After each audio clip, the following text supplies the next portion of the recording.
Hello दोस्तों।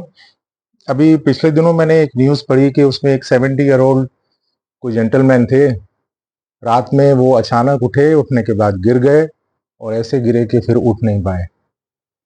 देखिए, रात में जब हम सोते हैं हमारा शरीर भी सो जाता है।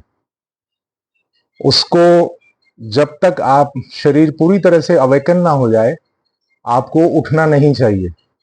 अगर आपकी आंख खुल गई है, आंख खुलने के बाद आपने कुछ 3-4 मूवमेंट करने हैं जो मैं आपको बता रहा हूँ, इसको ध्यान से देखिए, उसके बाद ही आप उठिए। जल्दबाजी में नहीं उठना चाहिए। और उठने की सबसे बड़ी वजह होती है कि हमें यूरिनेशन के लिए जाना होता है, तो उसके लिए ये एक छोटी सी टिप्स ये है कि रात में जब आप सोते हैं तो पानी थोड़ा सा कम पीजिए।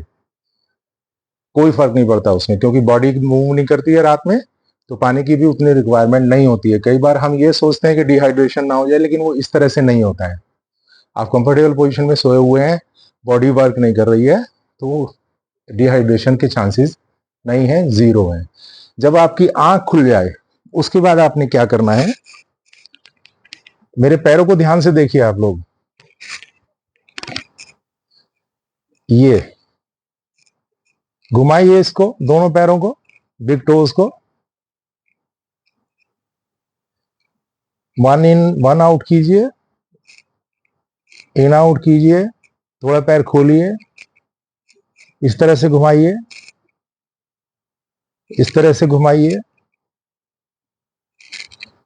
उसके बाद अपनी पिंडलियों से बेड को थाप दीजिए। 10 बार इस तरह से एक एक करके किया, फिर दोनों को एक साथ कीजिए। अब पंजों को अंदर करके वही थाप दीजिए, पंजों को बाहर करके थाप दीजिए। इसके बाद आपने दोनों पैर फोल्ड कीजिए, heels up, toes up, heels up, toes up, heels up, toes up. अपने पंजों को भी इस तरह से श्रिंक करते रहिए। फिर से heels up, toes up, heels up, toes up. जितना तेजी से अपने पैरों को हिला सकते हैं वाइब्रेट कीजिए, जितना तेजी से कर सकते हैं। पिंडलियों की मसाज के लिए ये देखिए क्या कर रहा हूं, मैं कुछ भी नहीं कर रहा हूं, लेकिन मेरी पिंडलियों की काफ मसल की मसाज हो रही है। ये घुमाइए इस तरह से फ्रीली, वापस घुमाइए, दूसरे पैर से कीजिए।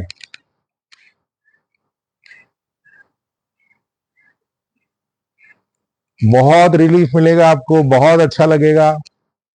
क्लॉकवाइज, एंटी क्लॉकवाइज, फिर से नीचे लाकर फिर वाइब्रेट कीजिए, फिर हील्स अप टोज अप कीजिए। उसके बाद हाथ साइड में ले जाकर बड़े आराम से दोनों घुटने जिस साइड ले जाएं, सर दूसरी तरफ ले जाएं, बड़े आराम से। कम से कम 2-2, 3-3 बार कीजिए। पैरों को नीचे ले जाकर हाथ साइड में लाकर हमेशा राइट करवट से आपको उठना चाहिए। उठने के बाद भी जरूरी नहीं है कि आप एकदम से बिस्तर को छोड़ दें। थोड़ा सा अपने हाथ पैर पंजे हिला लीजिए। उसके बाद जब आप लगे कि अब आप आराम से उठ सकते हैं, दोनों पैर नीचे टिकाइए। टिकाने के बाद फिर से पैरों को वाइब्रेट करके और किसी चीज का सहारा लेके उठिए। हमेशा याद रखिए, जो 50 प्लस हैं, 60 प्लस हैं, वो किसी चीज का सपोर्ट लेके उठना चाहिए, एकदम से नहीं उठना चाहिए। शरीर में देखिए डे बाय डे आपका शरीर जो है वो डिटोरिएट होता चला जाता है, लेकिन हमें कुछ इस तरह की आदतें होती हैं, तो वो बात नहीं रहती है शरीर में। और जरा सी भी लापरवाही से कुछ भी शरीर में, मतलब गलत एंगल पे आप ट्विस्ट हो गए या बैंड हो गए, बैंड होना तो भूल ही जाइए, आप ये चीज छोड़ दीजिए बिल्कुल। कंफर्टेबली आराम से किसी चीज की सपोर्ट लेकर, हाथ में कभी कोई चीज ली हुई है उसको पकड़ के उठ रहे हैं, वो भी गलत है। अगर एक हाथ में है, एक हाथ से सपोर्ट ले लीजिए, उठ जाइए और उठ के अपनी दिनचर्या में लग जाइए। इन चीजों का ध्यान दीजिए, आपको बहुत फायदा होगा। Okay dear, thank you.